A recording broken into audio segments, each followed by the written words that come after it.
Close your eyes for a moment and imagine this.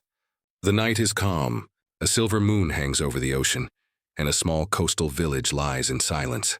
Families sleep peacefully, unaware that death itself is sailing toward them. Far across the dark waves, long shadows cut through the water. Dragon-headed ships slice silently through the tide, their sails black against the night sky. At the prow stands a warrior, his eyes fixed on the shore. Behind him, dozens of men grip their weapons, their breath steaming in the cold air. They are hungry, for silver, for blood, and for something far more disturbing. Within moments, the stillness of the village will be shattered. And what the Vikings are about to do will not only claim lives, but destroy legacies forever. This is not the glorified story of Viking exploration that you've heard before. This is the untold nightmare, the story of what happened to the wives of defeated enemies. And their fate was more terrifying than death itself. The arrival of terror. When the Vikings struck, they struck like lightning. Unlike the armies of kings who often announced their arrival with banners and trumpets, the Vikings thrived on surprise. They descended without warning, crashing into villages at dawn or in the dead of night. The ground would shake beneath the charge of warriors. Fires roared as thatched roofs ignited. The screams of men, women, and children blended with the thunder of shields and the sharp crack of axes tearing into flesh. Resistance was always brave, but rarely effective. Local fighters, armed with farming tools or crude weapons, could not withstand trained raiders who had honed their craft through decades of war. The men of the village were usually the first to die, cut down in the snow or dragged bleeding into the streets as an example. But as cruel as this sounds, the fate of the warriors was merciful compared to what awaited their families. Why the women trembled, for the wives of those fallen men, the terror was only beginning. The Vikings knew that to crush an enemy, it wasn't enough to defeat their warriors. They had to humiliate them. They had to destroy their families. Taking women was not just an act of cruelty, it was psychological warfare. By seizing the wives of their defeated enemies, the Vikings announced to the world, "Your bloodline is ours now. Your legacy belongs to us." Imagine the fear in those final moments. Women clutching their children, huddled in churches or barns, praying that the raiders would pass them by. Some tried to flee into the forests, but Viking scouts hunted them like prey. Others attempted to hide beneath floorboards or in cellars, only to be dragged out by torchlight. The image of women being ripped from their homes, screaming for mercy, became one of the most feared memories across medieval Europe. The sound of despair monks who recorded these raids spoke of cries louder than the clash of swords. In their manuscripts, written with trembling hands, they described not only the burning of holy places, but also the unspeakable violation of women, both noble and common. One English chronicle recalls the nuns, once brides of Christ, were taken by heathens as prizes of war, their sanctity defiled, their tears silenced by the sword. For villagers, the horror was not just in losing loved ones, it was in knowing what would be done to the survivors. Mothers, daughters, and wives became trophies of conquest. Some would never be seen again. Beyond death, the unspeakable fate what awaited these women was worse than chains. They were dragged onto Viking ships, their faces illuminated by the fire of their burning homes. To the Vikings, these captives represented power. They were both symbols of victory and tools of humiliation. Some would become slaves known as thralls. They were forced to cook, clean, and serve their captors. Others were kept as concubines, bearing children who would carry Viking bloodlines, their own heritage erased. And still others were traded like goods in bustling slave markets, bought and sold for silver. The wives of powerful chiefs or warriors were sometimes kept alive not out of mercy, but out of strategy. By forcing them into marriage, Viking leaders could claim the enemy's lands, dowries, and influence through blood ties. For the defeated, this meant their family names lived on, but under the shadow of those who had destroyed them. Fear across kingdoms, word of these horrors, spread like wildfire across Europe. In Francia, in Ireland, in the kingdoms of England, rulers trembled at the sight of a single dragon-headed prow on the horizon, not because of the silver that would be lost, nor even the men who would be killed, but because of what would happen to their families if they failed to defend their lands. The psychological weight of this cruelty was immense. Kings would rather pay massive tributes of gold and silver than risk exposing their wives, daughters, and subjects to Viking hands. In this way, the terror of what Vikings did to women became as powerful a weapon as the axe or the sword. A scene etched in memory: picture this: a village after the raid. The flames have died down, and the dead lie scattered in the streets. The air is thick with smoke, the silence broken only by the cries of the wounded. But in the distance, the dragon ships sail away, their decks crowded with weeping captives. Among them, the wives of the defeated sit in silence, their eyes hollow. They know they will never see their homeland again. They know their lives have been rewritten in blood, and as the shoreline fades behind them, the Vikings laugh, because for them, this is victory. This was only the beginning. What came next was even darker. To truly understand why the Vikings treated women this way, we must step inside their minds, into a world where conquest, honor, and bloodlines meant everything. In the next part, we will explore the Viking mindset, why they believed that seizing the wives of their enemies was not just acceptable, but necessary, and how this belief turned them into the most feared conquerors of their age. If you truly wish to understand the horror of what the Vikings did, you must first step inside their world. To modern eyes, their cruelty seems barbaric, almost unimaginable.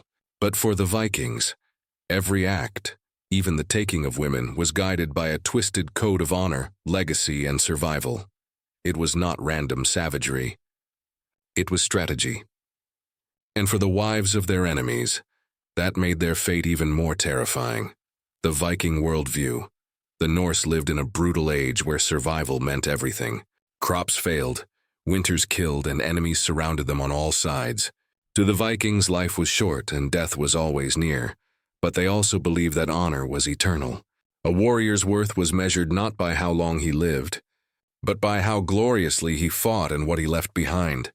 This obsession with legacy shaped everything: the raids, the battles, and the way they treated those they conquered. In their eyes, seizing a man's wife was the ultimate form of dominance. Killing him ended his life, but taking his wife destroyed his future.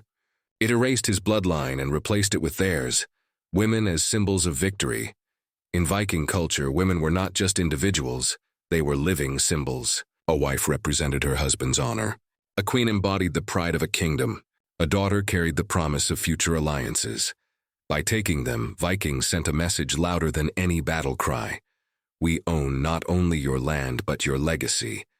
We own your future. This was why the cries of captured wives carried such weight. They weren't just losing their freedom. They were watching their family names dissolve in real time. The strategic side of cruelty: Vikings were cunning strategists. They knew that by targeting women, they could shatter the spirit of an entire region without lifting a sword. Imagine two kingdoms at war. One loses not just its men, but its noble women as well.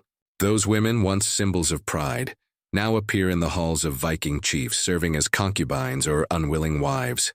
To the defeated, it was humiliation that could not be erased. This humiliation spread like wildfire. Other kingdoms, terrified of suffering the same fate, chose to surrender or pay tribute.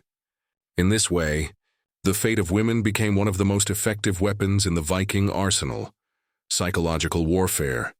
The Vikings did not invent the idea of seizing women in conquest. Many ancient empires did the same, but the Norse perfected it as a psychological weapon. To resist them was not just to risk death. It was to risk the unthinkable: your wife in the hands of your enemy, your children raised by men who murdered their fathers. This terror weakened armies before a single battle even began. A chronicler from Francia wrote, "The women of noble houses lived in dread, for to be taken by the Northmen was considered a fate worse than slaughter." This phrase, "a fate worse than slaughter," was no exaggeration. For many, death would have been mercy. The Viking belief in bloodlines. At the heart of Viking cruelty was their obsession with blood. They believed that strength came from lineage, that a great warrior passed his power through his children. By taking the wives of their enemies, they did two things at once. They ended the enemy's bloodline, ensuring no heirs would rise to avenge them. They expanded their own lineage, forcing women to bear Viking children who would grow up as warriors themselves. This was not just about lust. It was about conquest that lived on for generations. The brutal reality for captives, for the wives themselves, this mindset was devastating. They were treated not as human beings but as spoils of war, tools in the Viking game of dominance. Some were enslaved, their names erased, their identities reduced to property. Others were forced into marriage, paraded as proof of victory. A few, especially those of noble birth, were used in political bargains, wed to Viking leaders to secure power and wealth. Every role carried the same message: you no longer belong to yourself. You belong to them. The fear across Europe by the 9th and 10th centuries, the terror of Viking raids had spread across all of Europe, not because of how many men they killed, though that number was staggering, but because of what they did to women. In Ireland, entire monasteries of nuns were said to fall into Viking hands, their vows of purity shattered in an instant. In England, noble families lived in constant dread that their daughters would be carried off. In France, rulers scrambled to pay enormous sums of silver just to keep Viking fleets away from their shores. The very mention of the Norsemen carried a chilling weight. Wherever they went, no woman was safe. The silence of history. And yet much of this story is hidden in shadows. Why? Because the shame was unbearable. Many chronicles hint at atrocities but do not describe them fully, as if the writers themselves could not put the horror into words. Others erased the details deliberately, refusing to record humiliations that scarred entire nations. But the fragments that survive, scribbled in the margins of manuscripts, whispered in the annals of monks, paint a clear picture. The targeting of women was not accidental. It was central to the Viking way of war. This is the terrifying truth of Viking strategy. Killing their enemies was never enough. They wanted to erase them, body and soul, until nothing remained but silence. But what did this look like in practice? How exactly were these women treated once the longships carried them away? The next part will dive into the unspeakable treatment that awaited them, the slavery, the forced marriages, and the daily nightmare of life in Viking captivity. The dragon-headed ships cut across the sea, their decks crowded with trembling captives. Behind them, the smoke of burning villages still stains the horizon. For the men who survived the raid, the nightmare was over. But for the women, wives, daughters, and sisters of the defeated, the nightmare was only beginning. What happened on those ships, and what awaited them in Viking lands, was more terrifying than the raid itself. This is the chapter of Viking history that was often whispered but rarely written, because the truth was simply too disturbing. The long journey north for many women, their suffering began even before reaching Viking shores. Chained or bound, they endured weeks at sea. The sound of the waves crashing against the hull mixed with the laughter of warriors who celebrated their victory. Some captives were kept below deck in the suffocating dark with little food or water. Others were forced to remain on deck, exposed to icy winds and storms, their bodies weakened by hunger. There was no comfort, no dignity. The voyage itself broke them down, preparing them for the life of captivity that awaited. The thralls, slaves of the north once in Viking territory. Many women were reduced to thralls, the Norse word for slaves. As thralls, they lost their names, their heritage, their very identities. They became property, traded like livestock in bustling slave markets. Archaeological finds in Hedeby, Dublin, and Birka show evidence of thriving slave economies, where captives, especially women, were sold for silver, tools, and even exotic goods. Thralls worked endlessly, cooking, cleaning, tending animals, hauling water, and serving their masters. But their most degrading role was being forced into their master's bed. To the Vikings, this was not merely indulgence. It was domination, concubines, forced war brides. Some women were spared the drudgery of slavery, but their fates were no kinder. Those of noble birth or those considered beautiful were often kept as concubines. They were paraded as living trophies. A Viking chieftain might boast of having the wife of a fallen enemy by his side, as if she were proof of his power. In some sagas, captured women appear not as characters but as possessions, mentioned in the same breath as stolen treasure or cattle. For the women themselves, Being a concubine was a prison without chains. They lived in fine halls, ate from carved plates, and wore jewelry, but every moment of their existence was under the shadow of coercion. Their bodies were not their own. Their children bore Viking blood, erasing the family lines of their true fathers. Forced marriages, politics of blood for queens, noblewomen, or the wives of powerful enemies, the fate could be even more twisted. They were forced into marriage with Viking leaders. This was not love. This was conquest dressed as ceremony. By marrying the wife of a defeated chief or king, a Viking could claim his enemy's lands, dowries, and even legitimacy. In this way, women were turned into tools of political expansion. One chilling saga tells of a captured princess who was wed to her father's killer. At the wedding feast, the Viking chief raised his cup and declared that the union proved his conquest was complete, not just of the land, but of the bloodline itself. Daily horror life for these women was defined by fear, humiliation. They were mocked, their cries treated as entertainment by their captors, exhaustion. Thralls worked until their hands bled, collapsing only to be beaten awake. Isolation. Stripped of their culture and language, many captives could not even communicate with those around them. Violation. Their bodies were constantly at risk, their dignity systematically destroyed. A monk writing in the 9th century noted, "The women suffer most of all, for the Northmen see them not as souls, but as vessels for their seed and their scorn." The markets of misery. The Viking world had thriving slave markets, and women were the most prized commodities. In Dublin, one of the largest Viking settlements outside Scandinavia, entire sections of the market were dedicated to the buying and selling of women. Traders would examine captives like goods, checking their teeth, their hair, their bodies. Prices varied. Noble women could fetch massive sums, while common villagers were sold cheaply in bulk. For many, this meant being torn from their homeland forever, shipped across the seas to lands they could not even name. Some ended up as far as the Middle East, sold along trade routes that stretched into the Abbasid Caliphate.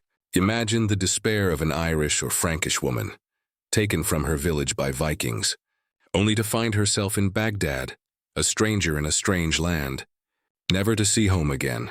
A weapon of fear, all of this, the slavery, the concubinage, the forced marriages, was not just cruelty for cruelty's sake. It was deliberate. The Vikings used women as weapons. Every story of a wife carried off, every rumor of a noblewoman enslaved, spread like fire. It terrified neighboring kingdoms, making them more likely to surrender without resistance. Why risk such horror when tribute in silver might buy peace? In this way, women's suffering became the silent backbone of Viking power, a glimpse of resistance. And yet, even in the midst of despair, some women resisted. There are scattered accounts of captives who fought back, attempting escape, killing their masters or taking their own lives rather than submit. In the sagas, a few women are remembered as defiant, spitting curses at their captors even as they were dragged away. But such acts were rare, and most went unrecorded. For every tale of resistance, there were countless others of silent suffering, their voices lost to history. This was the reality. The women taken by the Vikings were not merely victims of raids. They became prisoners in a system that profited from their suffering. Their lives were reduced to labor, humiliation, and the erasure of their very identities. But what makes this even more haunting is that we have records, real historical accounts, written by those who witnessed the terror firsthand. In the next part, we'll uncover the eyewitness testimonies from monks, chroniclers, and survivors that reveal just how devastating these practices were. Legends can be exaggerated. Sagas can be colored by pride. But when we turn to the records of those who actually saw the Vikings, the picture becomes chillingly clear. The fate of captured women was not a rumor, not a story whispered in fear. It was written down by trembling hands, by monks who survived raids, and by rulers who paid the price of failure. What they described is perhaps the darkest part of Viking history. The silent witnesses monasteries across Europe became the first silent witnesses of Viking cruelty. Unlike kings and warriors, monks did not carry swords. Their only defense was ink and parchment. When the Norse raiders descended on their abbeys, the monks saw not only the destruction of holy relics, but also the violation of the women who lived nearby. One chronicler in the Annals of Ulster wrote, "The heathens made slaughter of men and carried off the women. Many were dishonored and none returned." This was not poetry. It was the blunt testimony of someone who saw entire communities erased. The Anglo-Saxon Chronicles. In England, the Anglo-Saxon Chronicle documented wave after wave of raids. Though the entries are brief, their power lies in their starkness. One line in particular reads, "The Northmen came with fire and with sword, sparing none, taking wives and daughters, leaving sorrow behind." This wasn't the romanticized version of Viking raids we sometimes hear today. To the Anglo-Saxons, the Vikings were destroyers of families, and the capture of women was remembered as one of their most feared tactics, Francia's cry of despair. Across the sea, in Francia, the horror was the same. The Annals of Saint Bertin, written in the 9th century, describe entire towns carried into slavery. One entry recounts how a Viking fleet stormed Rouen, seizing not just goods but also women of noble birth. The chronicler notes bitterly that these captives were treated as cattle in their ships. Another monk, writing from the Abbey of Saint-Denis near Paris, begged God to intervene, recording in his manuscript, "The women of Christ are defiled, the daughters of kings dragged like beasts, their cries rising above the flames." These were not exaggerations meant to inspire pity. They were desperate pleas for help, scrawled by men who felt abandoned by their rulers and even by heaven itself. The Irish records Ireland suffered especially from Viking raids, with coastal monasteries and villages repeatedly targeted. The Annals of Innisfallen recall the year 821, when Vikings plundered the monastery of Howth and carried off a great number of women into captivity. Another account from Clonmacnoise describes the terror in haunting words. "The young and fair were dragged by their hair, bound in ropes and cast upon the ships. The cries of mothers filled the air as their children were taken from their arms." To this day, Irish folklore carries echoes of those times, where stories of the Northmen are synonymous with loss, fire, and abduction. Arab accounts of Viking slave markets, interestingly, some of the most detailed descriptions come not from Europeans, but from Arab travelers who encountered Vikings in trade cities. The 10th century writer Ibn Fadlan, who met the Norse on the Volga River, described how they bought and sold women without hesitation. He wrote of Viking men taking slave girls in full view of others, as if to flaunt their dominance. Another Arab merchant noted that Viking slave markets were filled with women from Ireland. England and Francia traded for silver and silk. These accounts confirm what European chronicles hinted at. Women were the most valuable spoils of Viking conquest. Survivors' silence, yet perhaps the most haunting testimony, is the silence of the women themselves. Few direct words survive from the captives. Their voices were erased, their stories lost in the ashes of villages and the halls of Viking chiefs. But in the gaps, their suffering is clear. The chroniclers often wrote not of individuals, but of entire groups. Many women taken, none returned. That absence of return is a testimony in itself. Imagine what it meant for families, mothers waiting at the shoreline, hoping for ships that never came, husbands dying with the knowledge that their wives would live on, but not as their wives anymore. Children growing up in villages where every family had lost someone to the Norse. A king's desperation. Even kings recorded their fear. Charles the Bald of Francia wrote letters begging for aid against the Norsemen, noting how villages were emptied of their men, their wealth stolen, and their women carried away. His words show the political weight of these atrocities. The capture of women was not a side effect of war. It was a central tool of conquest, strong enough to bring kings to their knees. Archaeological echoes beyond the written word. Archaeology adds another layer to the story. Graves uncovered in Scandinavia sometimes contain foreign women buried far from their homelands. Some lie beside Viking warriors, their presence suggesting forced unions. Others are buried with shackles, physical reminders of their life as thralls. These silent graves are the final testimony of lives stolen, carried across seas, and consumed by conquest. The monks, the kings, the travelers, they all tell the same story. The Vikings shattered not just villages, but families, tearing women from their homes and rewriting their lives in blood and chains. But the story does not end here, because even within this darkness there were unexpected turns, moments where some women rose from captivity to shape Viking society itself. In the next part, we'll explore the strange and complex legacy of these women, how some became mothers of Viking dynasties, and how their bloodlines carried on long after their suffering began. When the Vikings dragged wives and daughters from burning villages, it seemed like the end of their stories.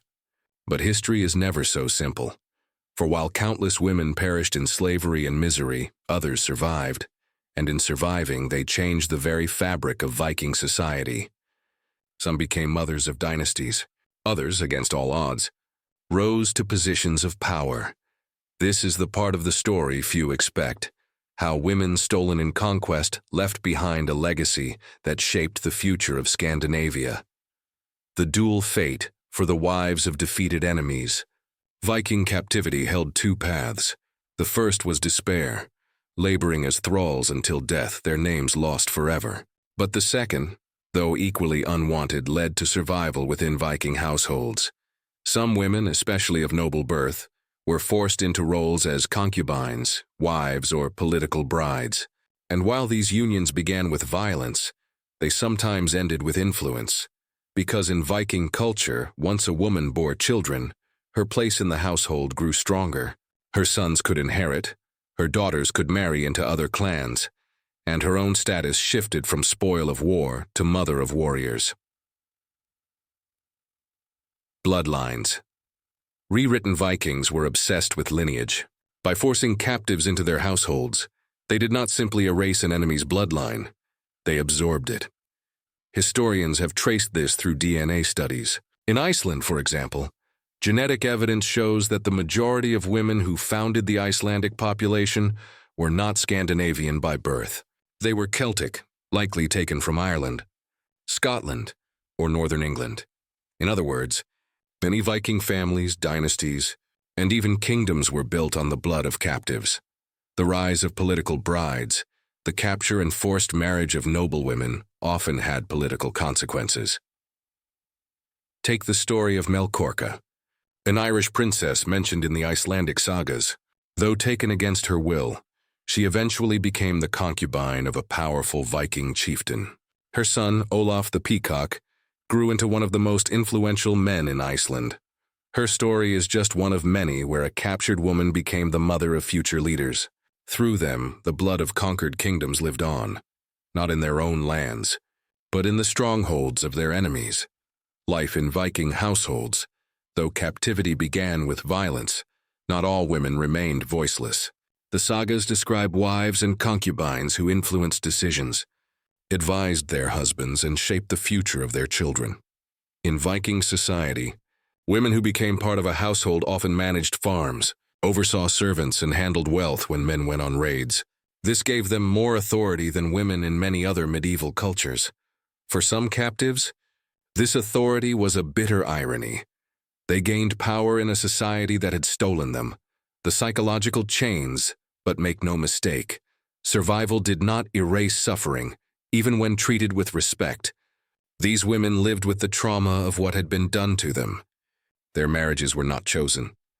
Their homes were not their own. Every glance at their Viking husbands was a reminder that these were the men who had killed their families and destroyed their villages.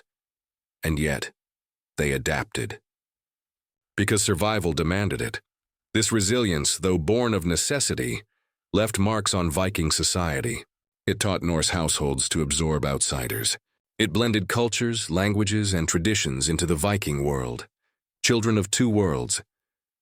Children born to these women were symbols of conquest, but they were also bridges between worlds. A child of an Irish captive and a Viking chief carried both heritages. He could speak two tongues, inherit two sets of customs, and navigate two worlds. In time, such children strengthened Viking influence across Europe, as they could unite clans through blood that stretched across conquered lands. In Iceland, Many leading families proudly traced their lineage back to noblewomen from Ireland and Scotland, even though those women were once captives. Over generations, the shame of conquest was rewritten as the glory of heritage, the complex legacy. So what was the legacy of these wives of defeated enemies? It is complex, filled with contradictions. They were victims, yet also mothers of dynasties. They were humiliated, yet sometimes wielded influence. They were erased from their homelands, yet left indelible marks on Viking society. Their suffering built the very foundations of Norse power. Their children carried forward the bloodlines of both conqueror and conquered, and their presence reshaped Viking culture into something more diverse than it had ever been. Echoes in the sagas, even Viking sagas, written generations later, cannot erase their presence. Characters like Melkorka, or unnamed concubines in the sagas, remind us that behind every tale of Viking glory lies the silence of a stolen woman. The fact that they appear at all, in a culture that often ignored women, shows how deeply their legacy ran. Some sagas even hint at respect for these women's resilience, portraying them as wise, strong-willed, and influential in their households. It is as if, over time, the Norse began to recognize that their society was shaped not only by warriors, but also by the captives who survived them. And so, the story twists. What began as horror ends, in some cases, as legacy. The very women who were dragged screaming from their homes became the mothers of nations, the roots of dynasties, the silent architects of Viking history. But this legacy came with a price. For while some rose, countless others remained in chains. Their suffering echoed for generations, even as their blood shaped the future. In the next part, we will confront the long-term consequences of these actions, how the capture and treatment of women by Vikings changed the course of European history itself. When the Vikings carried off the wives and daughters of their enemies, the act did not end at the shoreline. The cries of those women echoed across kingdoms, shaping policies, alliances, and entire histories. Europe would never forget what the Northmen had done, and the memory of that terror would fuel centuries of resistance, fear, and transformation. The weapon of fear. The Vikings didn't just steal wealth, they stole security. By targeting women, they turned raids into psychological warfare. Kings could rebuild villages, peasants could plant new crops, but no one could replace a stolen wife or daughter. The knowledge that Viking ships might appear at any moment, not only to burn but to capture, spread dread through every coastal community. This fear lingered. Entire generations grew up with stories of mothers taken, sisters lost, and noblewomen dragged away into foreign lands. It shaped the way Europe viewed the Vikings, not only as warriors, but as destroyers of families. The strengthening of fortifications, the terror drove action. Across Europe, rulers realized that defense meant survival. In England, King Alfred the Great ordered the construction of fortified towns, called burhs, to resist Viking raids. These strongholds became a permanent part of the English landscape. In Francia, rivers were blocked with fortified bridges, designed specifically to stop Viking ships from advancing inland. In Ireland, monasteries, once isolated on open coasts, were moved inland or ringed with stone walls to protect not only relics, but also the women who lived nearby. The women stolen by Vikings, though nameless in records, were part of the reason Europe built the defenses that would eventually end the age of the Northmen. Political marriages and alliances, ironically, the capture of women also pushed kings toward new political strategies. If Viking chieftains could steal noble brides, then rulers sought to prevent it by arranging marriages themselves. Some even offered their daughters willingly to Vikings in exchange for peace. In 911, the Frankish king Charles the Simple gave his daughter Gisela to the Viking leader Rollo. This union was meant to transform raiders into allies. Rollo became the first Duke of Normandy, and through Gisela, the blood of Francia flowed into Viking dynasties. In Ireland, similar alliances were forged when Viking leaders in Dublin married local women, creating hybrid dynasties that ruled both Norse and Gaelic subjects. The theft of women had shown kings the stakes. In response, they used marriage as a tool of survival, trying to turn potential captors into family.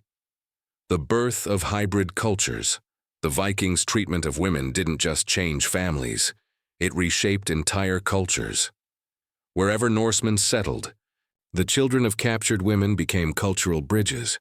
They spoke two languages, blended traditions, and carried mixed bloodlines. In England, this produced the Danelaw, a region where Norse and Anglo-Saxon customs merged. In Ireland, Viking towns like Dublin became hubs of Norse Gaelic culture. In Normandy, Viking conquerors blended so thoroughly with the Franks that within 2 generations, they were considered French. At the root of these hybrid cultures were the wives and daughters taken in conquest. Their forced unions became the foundations of societies that lasted long after the Viking Age ended, the fueling of resistance. But if some adapted, others resisted. The memory of what the Vikings did to women fueled bitter hatred. English kings used the stories of captured wives to rally armies, portraying the Norse as enemies of family, faith, and honor. Monks, too, kept the memory alive. Every manuscript that recorded the abductions of women served not just as history, but as propaganda, reminding future generations of the need to resist the Northmen. By the late 10th century, this resistance bore fruit. Armies grew stronger, fleets expanded, and kingdoms united in ways they never had before. The terror of the past became the fire that forged Europe's future strength. Christianity's response. The Church, horrified by the treatment of women, framed the Vikings as enemies of God himself. Sermons spoke of the daughters of Christ defiled, and priests used these images to stir the faithful. Over time, this gave the fight against Vikings a holy dimension. Resisting Norse raiders was no longer just about survival. It was framed as a sacred duty. This shift helped justify wars, taxes for defense, and even the rise of holy kings who claimed divine backing in their fight against the heathens. Women as symbols, interestingly, the very women who suffered most became powerful symbols in European culture. In songs and poems, they were portrayed as innocent lambs carried away by wolves, images meant to stir anger. In political speeches, kings invoked their plight to justify taxes and military campaigns. In art, depictions of women bound or dragged by ships became symbols of chaos brought by the Northmen. Though these women were silenced in life, their suffering was immortalized in memory, turned into a weapon of propaganda that shaped Europe's collective identity. Long-term cultural memory, even after the Viking Age ended, the memory of their cruelty lingered. Medieval writers centuries later still spoke of the terror of the Northmen, recalling especially the fate of wives and daughters. This cultural memory outlived the Vikings themselves. It colored how Scandinavians were seen across Europe for generations, branding them as both feared raiders and ruthless oppressors. So, what began as brutal raids against helpless villages ended up reshaping the entire continent. The capture of women was not just a tragedy, it was a turning point in history. It pushed kings to build fortresses, forged new political marriages, birthed hybrid cultures, and fueled resistance that would eventually end Viking dominance.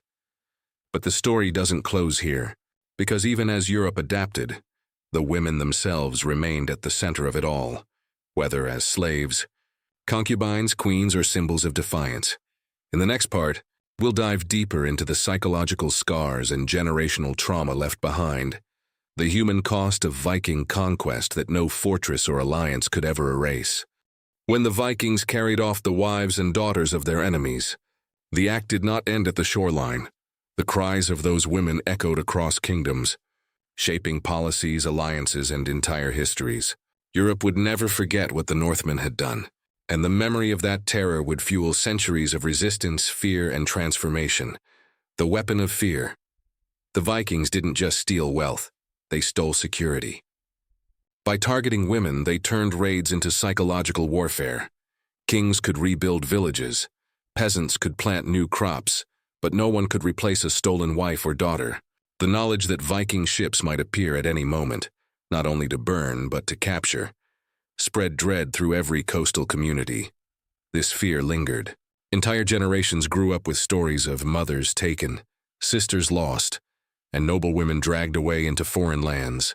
It shaped the way Europe viewed the Vikings, not only as warriors but as destroyers of families. The strengthening of fortifications, the terror drove action. Across Europe, rulers realized that defense meant survival. In England, King Alfred the Great ordered the construction of fortified towns called burhs to resist Viking raids. These strongholds became a permanent part of the English landscape. In Francia, rivers were blocked with fortified bridges, designed specifically to stop Viking ships from advancing inland. In Ireland, monasteries, once isolated on open coasts, were moved inland or ringed with stone walls to protect not only relics, but also the women who lived nearby. The women stolen by Vikings, though nameless in records, were part of the reason Europe built the defenses that would eventually end the Age of the Northmen. Political marriages and alliances, ironically, the capture of women also pushed kings toward new political strategies. If Viking chieftains could steal noble brides, then rulers sought to prevent it by arranging marriages themselves. Some even offered their daughters willingly to Vikings in exchange for peace. In 911, the Frankish king Charles the Simple gave his daughter Gisela to the Viking leader Rollo. This union was meant to transform raiders into allies. Rollo became the first Duke of Normandy, and through Gisela, the blood of Francia flowed into Viking dynasties. In Ireland, similar alliances were forged when Viking leaders in Dublin married local women, creating hybrid dynasties that ruled both Norse and Gaelic subjects. The theft of women had shown kings the stakes. In response, they used marriage as a tool of survival, trying to turn potential captors into family. The birth of hybrid cultures. The Vikings' treatment of women didn't just change families, it reshaped entire cultures. Wherever Norsemen settled, the children of captured women became cultural bridges. They spoke two languages, blended traditions, and carried mixed bloodlines. In England, this produced the Danelaw, a region where Norse and Anglo-Saxon customs merged. In Ireland, Viking towns like Dublin became hubs of Norse Gaelic culture. In Normandy, Viking conquerors blended so thoroughly with the Franks that within 2 generations, they were considered French.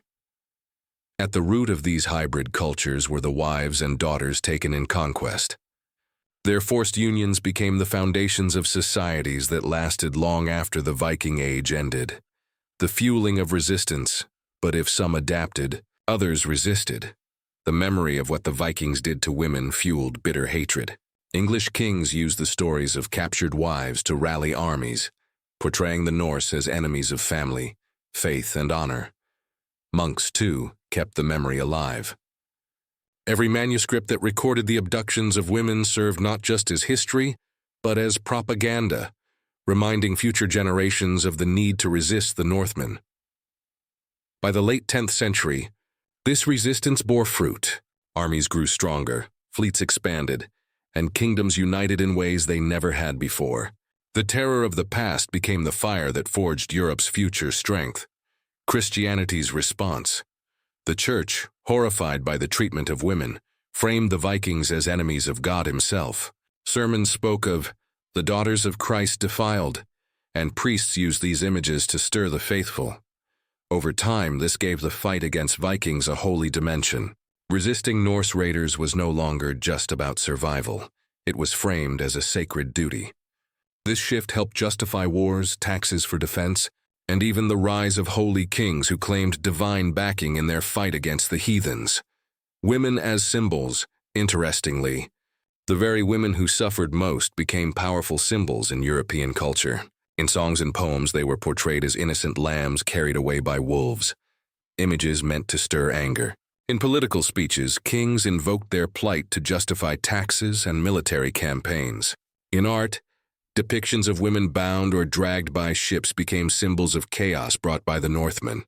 Though these women were silenced in life, their suffering was immortalized in memory, turned into a weapon of propaganda that shaped Europe's collective identity. Long-term cultural memory. Even after the Viking Age ended, the memory of their cruelty lingered. Medieval writers centuries later still spoke of the terror of the Northmen, recalling especially the fate of wives and daughters.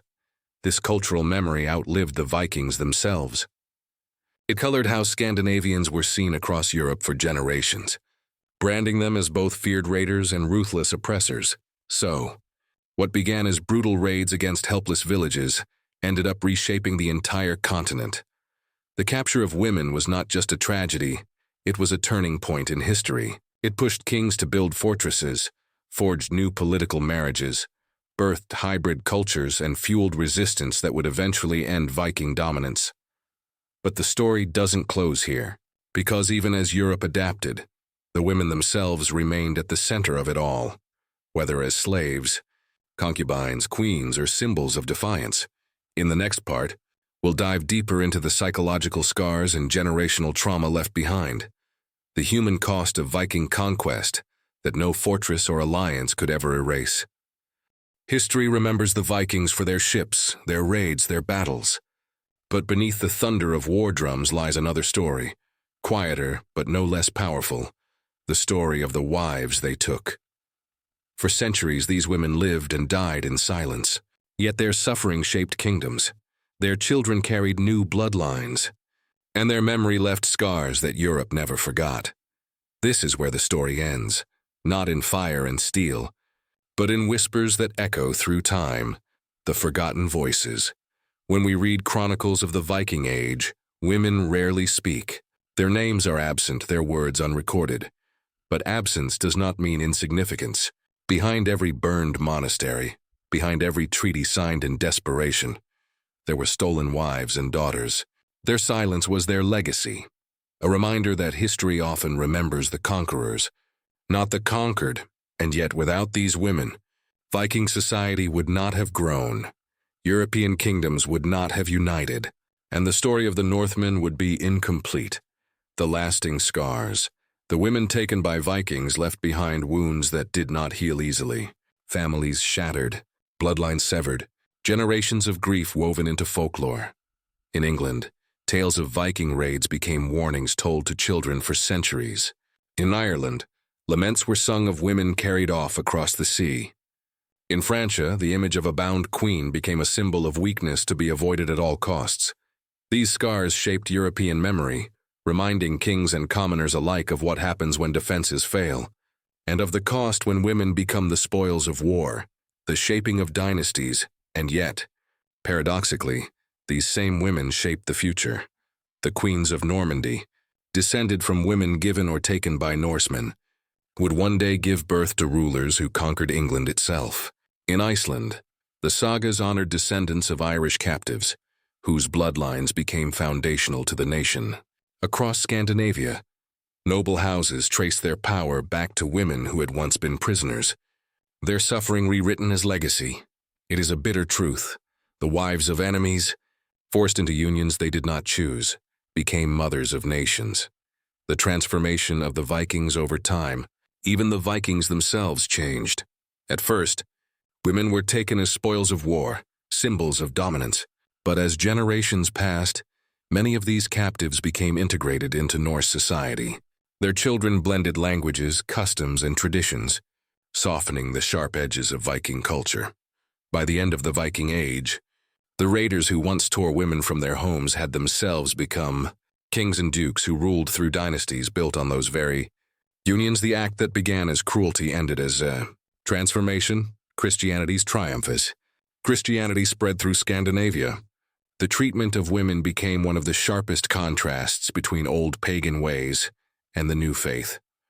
Priests preached against the enslavement of Christian women. Kings who converted to Christianity were expected to abandon the practice of taking captives as concubines. Over time, this moral pressure reshaped Norse law, granting women more protections than they had known before. The Church did not erase the suffering of the past, but it used the memory of those stolen wives as proof that paganism was barbaric, and that only the Christian God could bring peace. The final resistance. Even as the Viking Age faded, echoes of those women lingered.